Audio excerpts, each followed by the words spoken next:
Sejam muito bem-vindos a mais um vídeo no canal Xadrez Romântico, onde nosso lema é xadrez e muita diversão. Hoje então fazendo jus ao nome do nosso canal, Xadrez Romântico, né?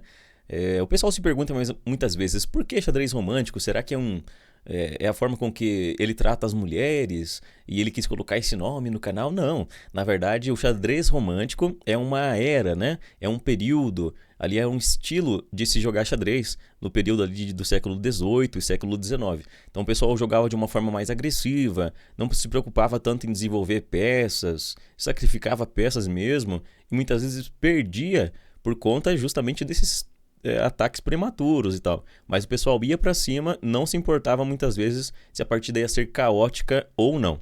Beleza? Então, seguindo esse princípio, a gente vai fazer a análise hoje da partida Evergreen. É uma partida muito conhecida, e no português ficou conhecida aqui como Sempre Viva, né? Que é a tradução do Evergreen. A partida foi jogada foi jogada entre Adolf Andersen e também Jean Dufresne em 1852. Então, nessa época, o pessoal já jogava muito bem. Se a gente for colocar na análise do computador de hoje, ele vai dar muitas vezes uma precisão muito alta. E é incrível, né? Porque eles não tinham acesso ao que a gente tem hoje, né? Facilidades de ter um supercomputador fazendo uma análise com 3.500 de rating aí. Tudo disponível para a gente estudar. Beleza? Mas seguindo o que o pessoal fazia, E4, E5, cavalo F3, cavalo C6, bispo C4, bispo C5 e B4, que caracteriza então o gambito Evans. As brancas entregam aqui um peão em B4 para acelerar o desenvolvimento, que é assim, o que o pessoal fazia mesmo. Ou jogava aqui ó, no início, né? Aqui um E4, E5, F4, que caracterizava o gambito do rei, ou eles iam para cima aqui sempre no gambito Evans, ou aberturas semelhantes, para desenvolver mais rápido. Captura-se, né? Então, também, a melhor forma, muitas vezes, de a gente combater ou enfrentar um gambito é capturando os peões mesmo. Porém, tem que ser muito bem analisado, né? C3, bispo C5, D4, recaptura e roque. Então, a gente não se preocupava, né, nessa época romântica aí, em recapturar peças. Jogou D3 para tentar tirar aqui o Andersen de toda a preparação, né? Porque até mesmo naquela época já existiam preparações. O pessoal estudava com um tabuleiro sozinho ali, ou até mesmo em equipe, né? Para tentar verificar quais eram as melhores jogadas. E muitas vezes eles acertavam mesmo, porque a maioria das jogadas que eram feitas, o computador vai dar com uma precisão muito alta.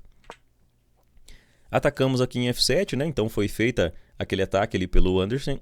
E Jean Dufresne protege com a dama. Interessante essa saída da dama, porque ao mesmo tempo que ela protege, ou fizemos aqui a flecha errada, que ela protege em F7, também ela sai com o objetivo de ataque ao rei, que era a característica da era romântica. E5 e dama G6. O pessoal pode estar se perguntando, mas esse peão está sendo entregue, né? Já que a torre não pode ir para E1 depois para cravar essa dama. Mas na verdade não pode ser capturado aqui, uma vez que torre E1 crava o cavalo não pode sair, então não pode capturar aqui. A única defesa é jogar D6 e agora o bispo ficou no ar, então dama A4 cheque aqui, ó. O cavalo não consegue voltar protegendo esse bispo. Então depois que o rei sai, simplesmente captura o cavalo. Vamos fazer aqui, né? O rei sai, captura o cavalo aqui no centro de novo e dama por A5. Fica com uma peça a mais, uma vantagem decisiva, né?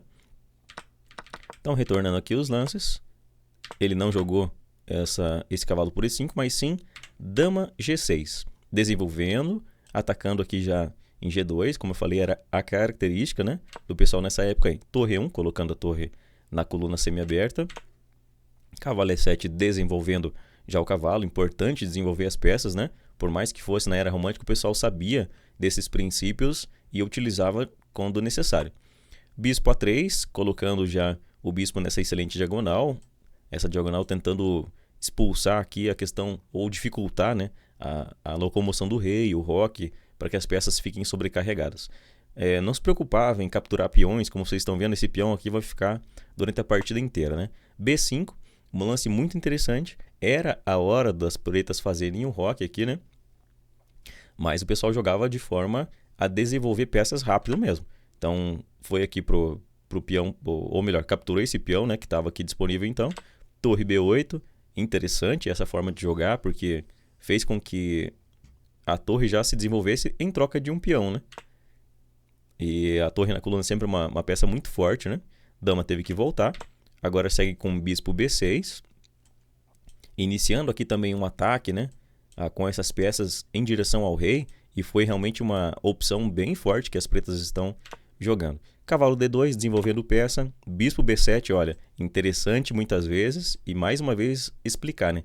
Essas diagonais muito fortes aqui, ó, combinadas com a dama, qualquer ameaça pode se tornar muito grave aqui a partir de agora. Então os lances têm que ser muito precisos, né? Cavalo E5, desenvolvendo e indo para cima, aproveitando que esse rei está no centro.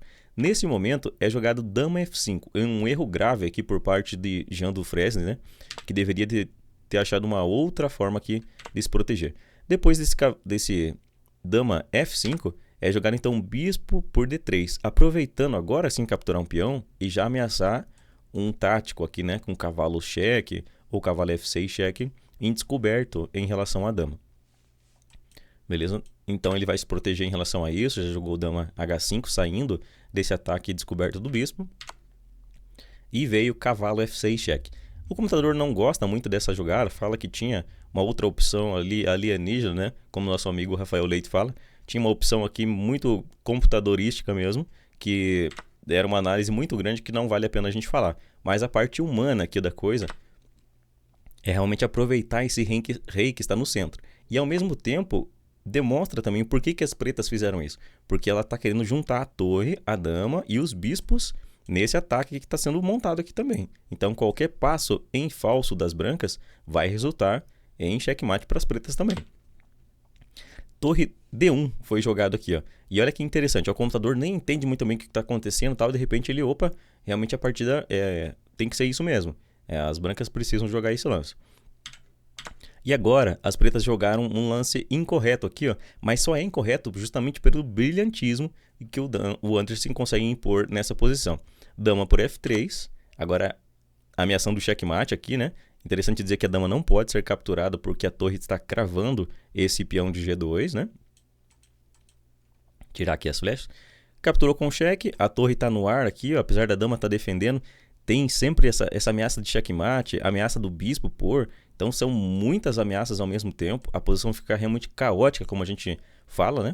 É jogado cavalo por E7 e vem o arremate, coisa mais linda, né? Que o Anderson consegue encontrar aqui, ó. Dama por D7, sacrificando a dama. Já tinha sacrificado mais algumas peças, né, que tinham caído aqui. Rei por D7, única. Se saísse aqui, ó, simplesmente voltasse para F8, bispo por E7, checkmate, né? Então ele recaptura, não tem nada aí mesmo. Bispo F5 cheque. É um cheque duplo, então, ó, cheque com a torre, que tá no ar aqui, tá entregue, tá caindo, que tá levando um checkmate e tal, mas as brancas conseguem encontrar esse recurso aqui, né? Deixa eu tirar essas flechas para não atrapalhar o pessoal. De jogar esse cheque duplo aqui, ó. Cheque em F5, então cheque de bispo e de torre. Cheque duplo sempre precisa mexer o rei. Não tem como fugir do cheque duplo a não ser mexendo o rei. E muitas vezes esse cheque duplo é um checkmate mesmo, né? Aqui não tem a opção de jogar rei C6, uma vez que bispo D7 é checkmate direto. Pode ver que não tem essa casa, não tem essa por conta do bispo. Aqui também a torre está cobrindo, né? E o bispo está protegido pela torre, ó. Então seria checkmate direto. Então depois de bispo F5 cheque, foi jogado aqui rei E8, bispo D6, ou melhor, bispo D7 cheque. Se rei D8, bispo por E7 checkmate. E se rei F8, bispo por E7 checkmate. Realmente é muito bonita essa partida, por conta de toda essa questão desse contra-ataque, né, que as pretas foram montando sobre o rei, e dessas únicas jogadas que foram realmente incríveis que o Anderson encontrou, né, desse sacrifício de dama, sacrifício do cavalo, o cheque duplo aqui com bispo em F5 cheque, que resultou nessa obra-prima aí, que a gente viu nessa partida imortal, conhecida como a Evergreen, ou Sempre Viva. É isso que a gente faz, isso que nos fez, muitas vezes, gostar do xadrez, ou montar o canal com esse nome do xadrez romântico, que é essa forma muito bonita de jogar, que criava as partidas que eram realmente obras de arte como essa. Beleza, pessoal? Espero que tenham gostado dessa análise. Se ficou alguma coisa, alguma dúvida, o pessoal pode colocar nos comentários. Não se esqueça de já se inscrever no nosso canal, ativar o sino das notificações e compartilhar com seus amigos da rede de xadrez. Beleza? Até mais. Tchau, tchau.